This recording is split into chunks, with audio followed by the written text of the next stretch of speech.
कानपुर में छठ का महापर्व देखने को मिला। वहीं नहर व गंगा में हजारों श्रद्धालुओं ने पारंपरिक विधि विधान से डूबते सूर्य को अर्घ अर्पित किया। महिलाओं ने साड़ी और माथे पर सिंदूर की लंबी रेखा सजाकर छठ माता की पूजा की। घाटों पर छठ गीतों की गूंज दिखाई दी। दीपों की रोशनी से वातावरण मंगलमय रहा। प्रशासन की ओर से सुरक्षा और स्वच्छता के पुख्ता इंतजाम किए गए थे। 4 दिवसीय छठ महापर्व का समापन होगा। श्रद्धालु अपने परिवार और समाज की सुख समृद्धि की कामना करेंगे। छठ पूजा का महत्व हिंदू धर्म में बहुत अधिक है। ये पर्व सूर्य देव और छठ माता की पूजा के लिए मनाया जाता है। श्रद्धालु अपने परिवार और समाज की सुख समृद्धि की कामना करते हैं। छठ पूजा के दौरान श्रद्धालु गंगा तट पर जाकर डूबते और उगते सूर्य को अर्घ अर्पित करते हैं। कानपुर में छठ पूजा का आयोजन बहुत भव्य तरीके से किया जाता है। गंगा तट पर हजारों श्रद्धालु इकट्ठे होते हैं और पारंपरिक विधि विधान से डूबते सूर्य को अर्घ अर्पित करते हैं। महिलाओं की साड़ी और माथे पर सिंदूर की लंबी रेखा सजाकर छठ माता की पूजा की जाती है। इस मौके पर जूही बारा देवी निवासी राधिका देवी ने छठ पूजा के महत्व के बारे में बताया कि ये पर्व हमारे जीवन में सुख समृद्धि और शांति लाता है।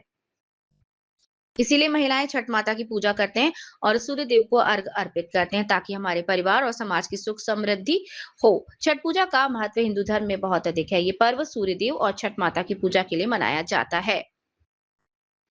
कानपुर वासियों को छठ पूजा की शुभकामनाएं भी दी गई। इस अवसर पर राधिका देवी, सोनी, सरोज, प्रियंका, निशा, प्रीति, रश्मि, मनीष, पंकज, आयुषी, काजल, लक्ष्मी त्रिपाठी, वैशाली, नीरज, रजनीश आदि मौजूद रहे।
पेश किया जाता है कि सभी बच्चों और आदमी के लिए माता कृपा बनाए रखा अपना। इसलिए साल भर के बाद जब माता आती है तो खूब धूमधाम से अच्छे से माँ का कृपा बने रहने के लिए पूजा किया जाता है कि हमारे परिवार सब सुख शांति से बने रहे, कोई किसी प्रकार की माता की कृपा से तकलीफ न हो। इसीलिए छठ पूजा किया जाता है।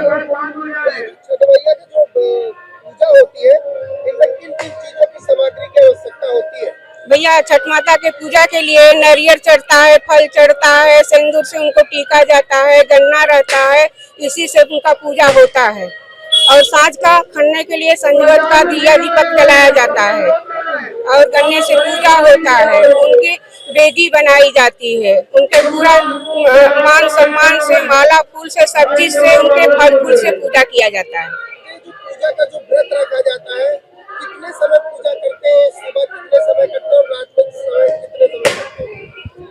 भैया, पहले दिन तो लौकी और चावल खाया जाता है, वो भी शाम के टाइम खाया जाता है।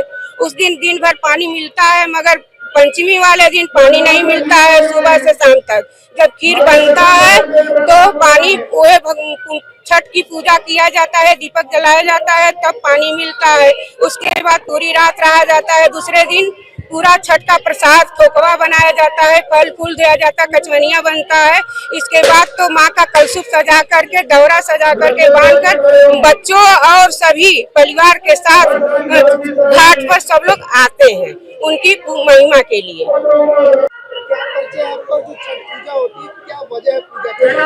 पंकज श्रीवास्तव एडवोकेट। हमारी जो छठ पूजा है वो अनादिकाल काल से चलती आ रही है।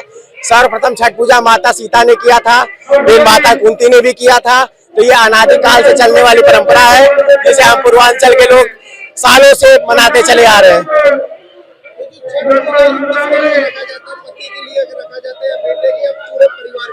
ये जो छठ महिला का व्रत है वो बच्चों के लिए, पति के लिए और सभी समाज के लिए सुखमय जीवन यापन हो, सभी का भला हो। क्योंकि हिंदू धर्म में कहा जाता है सर्वे भवन्तु सुखिनः सर्वे सन्तु निरामया। तो ये सभी लोगों के लिए सुखमय जीवन यापन के लिए किया जाता है। पूजा हो रही है, जो वेदी बनाई जाती है, कितनी वेदी बनाई जाती है, किन चीजों की सामग्री की आवश्यकता? छठ मैया की वेदी हम सभी मिलकर 3 दिन पहले बनाते हैं। खरना से पूजा स्टार्ट होती है, उसके बाद उस माता की वेदी का प्रतिदिन पूजा होता है। उसके बाद हम नित्य पूजा करने के बाद आज कार्यक्रम शाम को पूजन होगा, सुबह पूजन होने के बाद समाप्त होती है।